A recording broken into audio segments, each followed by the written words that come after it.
अरे विनोद ओके।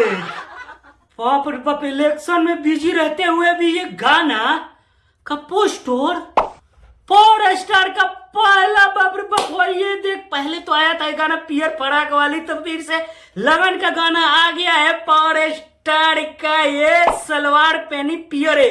तो दोस्तों ये गाना बहुत ही हिट होने वाला है, क्योंकि जैसे हुआ था पियर फराक वाली वैसे ही ये भी गाना को बनाया गया है और ये गाना बहुत ही जबरदस्त है। और इस गाने को लिखे हुए हैं प्रियंश प्रियदर्शी जी और म्यूजिक दिए हैं अपने प्रियांशु सिंह जी। अब पावर स्टार के साथ साथ में नजर आएंगी पूजा रंजन जी।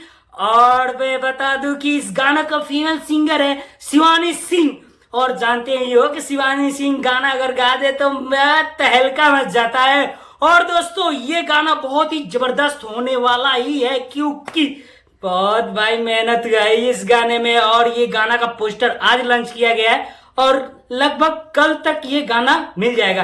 तो दोस्तों आप सबको ये गाना मिल जाएगा टाइम्स म्यूजिक भोजपुरी पे गाना देखने को मिलेगा। तो दोस्तों आप लोग एक बार जरूर जाकर ये गाना सुनिएगा और गाना कैसा लग रहा है आप जरूर से कमेंट में बताइएगा। तब तक के लिए बाय बाय, मिलते हैं फिर से नेक्स्ट वीडियो के साथ।